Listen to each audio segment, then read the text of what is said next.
Scary Bradshaw YouTube channel. In this video, I am recapping episode 2 of Lovecraft Country. Child, we got to plan a film. That was a Game of Thrones level death. Like, we just got here. We just got here and y'all already taking our good uncle out the game. And sure, we found out that he was a little bit of a fuck nigga. But, I mean, hello, I was not ready. Were you ready? That was a Ed Stark level character death.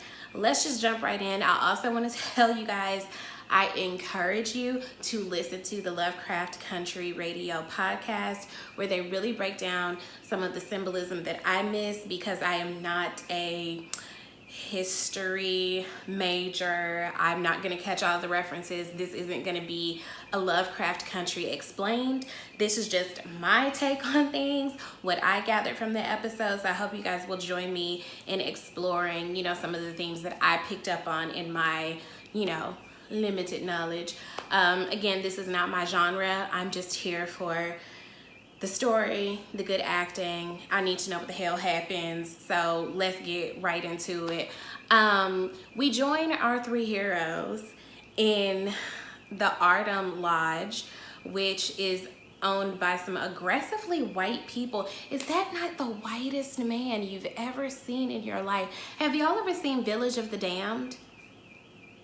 I don't recommend it. It's a pretty shit horror movie when I think about it, but it's some aggressively white blonde children in that movie, and I think I might be scarred from that movie. Anyway, the people who live in the Artem Lodge are some white cult members called the Sons of Adam, and their desire is the same desire that all white supremacists have always had, like a return to this ideal place where white men are in charge and black people are still regarded as animals, basically. I think that's what all of the Trump supporters, all of the white supremacists, their desire is for black people to be put back in their place.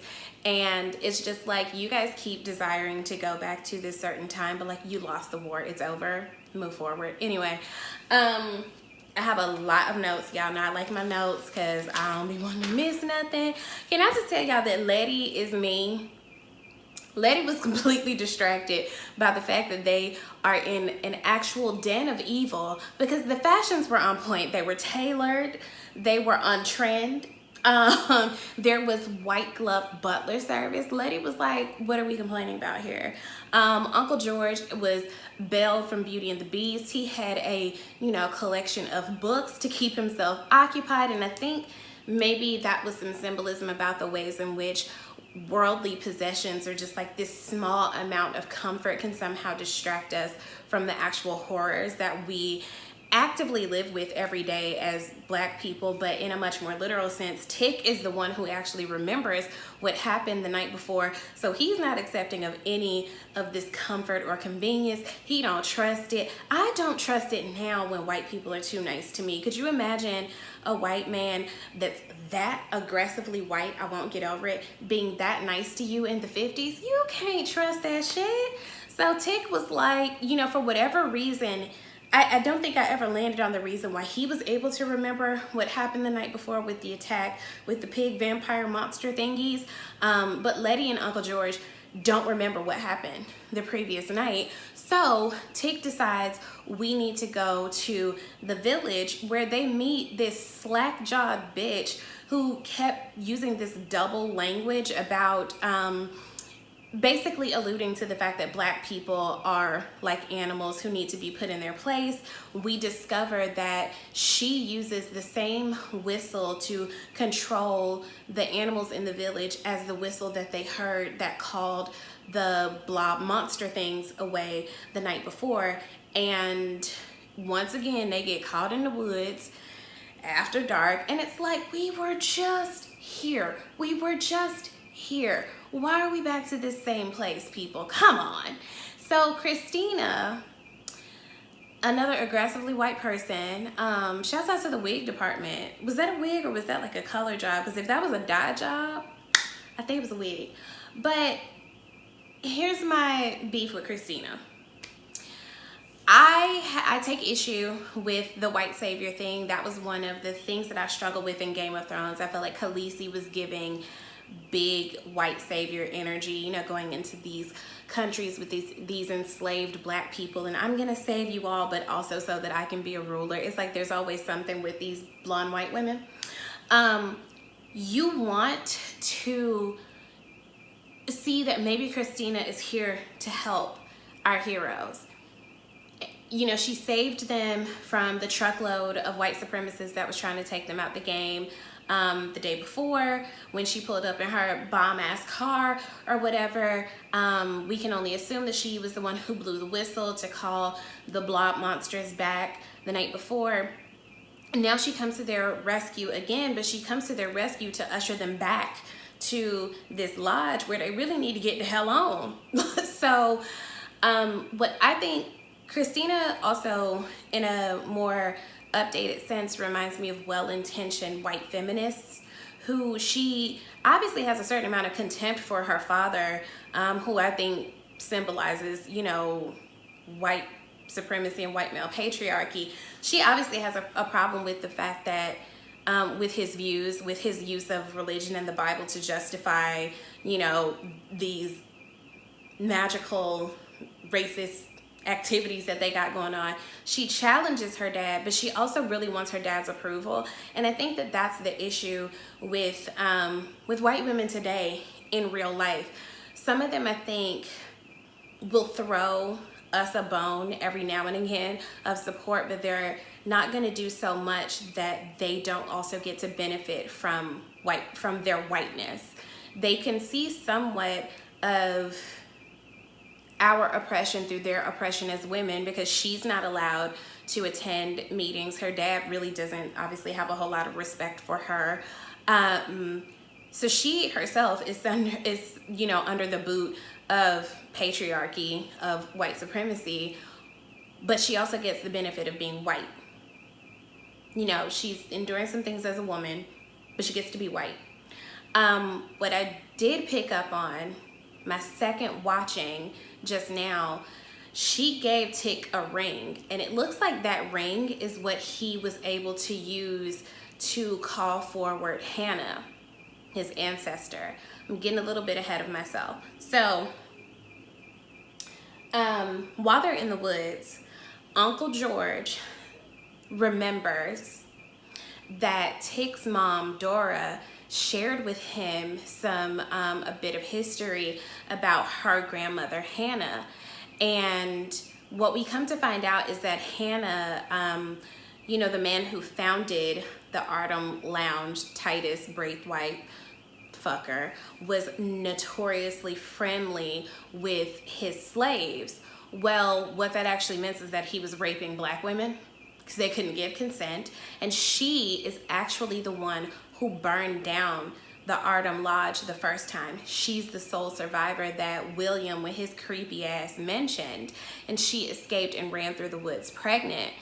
And Tick is like, my mama didn't even talk to us about her past. Why did she talk to you? That was our first clue that, like I said, Uncle George was out here on some bullshit because he had a picture of another woman in his wallet, and he looked at it after he got off the phone with his wife, and I do not like that shit, and I want to know what the hell went down. And there's a strong possibility that Tick might actually be Uncle George's son and not Montrose's, and what the hell? Ugh. This whole episode was really exploring a lot about lineage, which is something that they talked about on the Lovecraft Country podcast. In our country, we have this obsession with lineage, with heritage, and for Black people, so much of ours is lost because we were brought here forcibly and, weren't allowed to practice whatever our cultures and our rituals and everything were from where we came from. So, and I think African Americans, speaking as one, I think that we've done a beautiful job of creating our own culture, but a lot of our history and our lineage is lost because of how we were brought to this country and the ways in which we were disenfranchised. And I don't know about you guys, but there are so many family secrets and just like stories and kind of holes in stories that I in my own family don't know about. there's some things that we just don't talk about even now, and that's indicative of what's happening here, where Tick isn't even really being given the full knowledge of where he comes from. Same for us as a community of African Americans. So shouts out to Hannah. Hannah was the hero of this episode for me. Yeah, loved that. So they get back to the lodge, and after being saved, and we run up on Fitz, who was always a problematic white man, but now he's just leaning into it, you know, in this character. Like, damn it, Fitz. He's getting part of his liver removed and using the Bible to justify some bullshit. And our three heroes are in their separate rooms, and they are facing these individual hallucinations and traumas. We learn that Letty's mom was not a great mom, which we kind of gathered a bit from the fact that she didn't go to the funeral. There was some abandonment there. You know, she was always leaving and coming back with different men. And at one point she left her for some weeks in a boarding house. And that, you know, we're getting some more of Letty's backstory. I hope that they build upon that. And that her siblings come to terms with her relationship with her mom. I think in families, it's hard to respect each person's individual relationship with other members of the family, especially if one of those members wronged you. You want everybody to quit fooling with that person, but that doesn't always happen. So I'm curious to see how that unfolds. Uncle George, his hallucination is not his wife, baddie Hippolyta, is Dora. And Dora said, I don't give a fuck if they was real brothers. Dora was out here. I want to know the story behind that. What I'm thinking is Montrose couldn't have possibly been a good husband if he was an alcoholic as a result of the abuse that he endured from he and Uncle George's father. You know, he leaned into alcoholism and just really was not present. I'm wondering if maybe he just was not also a great husband to Dora, and Dora ran to the arms of Uncle George. But like, was there overlap with Hippolyta? Did you cheat on our sis? What happened there, Uncle George? What happened? Anywho, so Letty, you know, has this moment of vulnerability with Tick, and then next thing you know, he has a snake penis. And it's like, on the one hand, who among us? You know, it's like, yep, that tracks. I just want to say that this should be an indication to us that maybe Dick is evil. Maybe the snake from Adam and Eve was a man's penis, and we should beware. I don't know. I don't know what y'all think. I'm halfway joking. Tick's hallucination was about his time in the war, and it's a PTSD flashback where he's fighting, I think that's Jamie King. I can't remember that actress's name, but he's having this very violent hallucination with this woman. And come to find out, obviously these hallucinations are orchestrated by these racist warlocks, and they're watching them go through these individual traumas, which is a huge, obviously a violation, but the way that they're looking at it is in such this disconnected way. And I think that speaks to how non-Black people are really desensitized to Black pain. It's like we're animals at a zoo, and the shit that happens to us kind of happens in a vacuum, and they don't have shit to do with it, kind of thing. But really, they orchestrated it. So things to consider. Afterwards, they go to this dinner where it's revealed that Atticus is the surviving heir of this family, and he has the right to tell all these white people to leave, which I love. Tell them to get the hell on. They try to make this escape. They run up on Montrose. Montrose is like, what the hell y'all doing here? That was a little bit of comic relief that I really, really needed. Two things that I loved. It looks to me like Letty is going to be a vehicle for breaking down tropes, horror movie tropes. One trope that they broke was we ain't splitting up to look for clues. When they said that at the beginning of the episode, when it was like we should split up, I was so happy that Letty said nah, because we know when niggas split up in a horror movie, it never ends well, okay?